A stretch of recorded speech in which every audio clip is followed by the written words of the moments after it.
आप लोग गाजा पट्टी में होने वाले किसी भी उस पर आंसू बहाते हैं, लेकिन आपकी जबान से एक शब्द नहीं निकल रहा है, क्योंकि एक दलित नौजवान मारा गया बांग्लादेश में। उस नौजवान के मरने पर आपकी जबानें सिल चुकी हैं, क्योंकि आप उसको केवल वोट बैंक के रूप में इस्तेमाल करते हैं। और बांग्लादेश सरकार को इस बात की चेतावनी देता हूं, इसीलिए हम कह रहे हैं नोट करना, बांग्लादेशी को यहां से निकालेंगे और रोहिंग्या को यहां से बाहर का रास्ता दिखाएंगे तो उनके समर्थन में मत आना।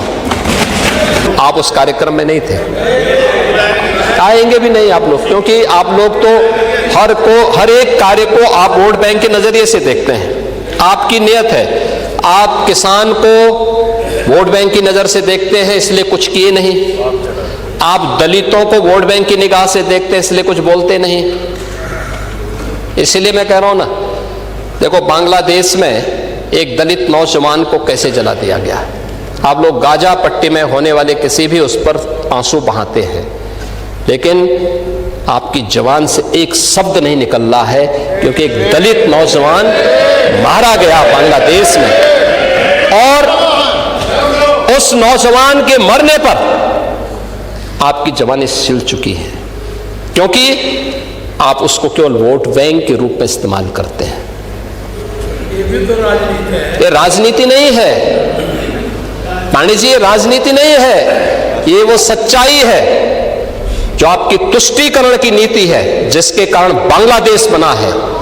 अगर बांग्लादेश पाकिस्तान नहीं बना होता, इस तरीके से हिंदू नहीं जलाया होता, और जलाता तो फिर उसकी क्या दुर्गति होती या वह भी जानता। ये सुरक्षा की गारंटी, वहां मारे जा रहे हैं हिंदू, आप लोग नहीं बोलेंगे। एक कैंडल मार्च निकाल के चलते हैं गांजा के मुद्दे को लेकर के, लेकिन पाकिस्तान और बांग्लादेश में हिंदू मारा जाता है तो आपके मुंह बंद हो जाते हैं, क्योंकि मरने वाला हिंदू है, दलित है, आप बोलेंगे नहीं। और यही सच्चाई है। निंदा प्रस्ताव पारित होना चाहिए, और यह प्रस्ताव नेता विरोधी दल की तरफ से आना चाहिए कि इस घटना की हम भर्त्सना करते हैं, और बांग्लादेश सरकार को इस बात की चेतावनी देता हूं, इसीलिए हम कह रहे हैं नोट करना, ये चीजें होनी चाहिए। और हमारा भी प्रयास होना चाहिए, जब बांग्लादेशी को यहां से निकालेंगे और रोहिंग्या को यहां से बाहर का रास्ता दिखाएंगे तो उनके समर्थन में मत आना, क्योंकि उनमें से बहुत सारे लोगों के वोट आपने बनवाए हैं, उनके बहुत सारे लोगों के लिए आधार भी बनवाने का पाप किया है आप लोगों ने। इसलिए इन चीजों को ध्यान में रखना, और एक एक चीज की स्क्रीनिंग होगी, बहुत प्रभावी कार्रवाई करेंगे।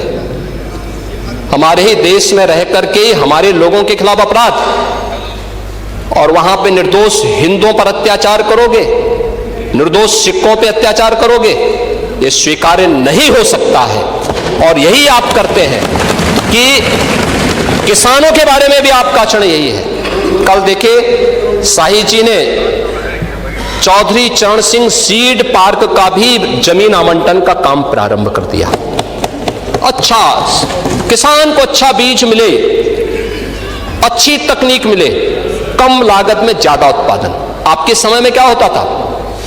लागत ज्यादा थी, उत्पादन कम था, बाजार नहीं था, किसान तबाह था, परेशान था, बिचौलियों के द्वारा लाभ ले लिया जाता था। आज किसान सुरक्षित है, किसान को योजनाओं का लाभ मिल रहा है। और कल चौधरी साहब के नाम पर कार्यक्रम था, और इन सभी माननीय सदस्यों ने गन्ना मूल्य के बारे में कहा। नमस्कार दोस्तों, एक और वीडियो में आपका स्वागत है। सीएम योगी ने विपक्ष के साथ साथ बांग्लादेश को आड़े हाथों लिया, और बांग्लादेश को ये चेतावनी भी दिया कि हिंदुओं और सिखों पर अत्याचार नहीं हम सहेंगे। और जो बांग्लादेश पाकिस्तान पे राह पे चल रहा है, वो ज़्यादा दिन दूर नहीं, जब बांग्लादेश के साथ भी वही ट्रीटमेंट होगा जो पाकिस्तान के साथ होता है। आप क्या इसमें क्या राय है कमेंट बॉक्स में बताना ना भूलिएगा। चैनल को लाइक शेयर और सब्सक्राइब कीजिए और देखते रहिए न्यूज़ डिबेट।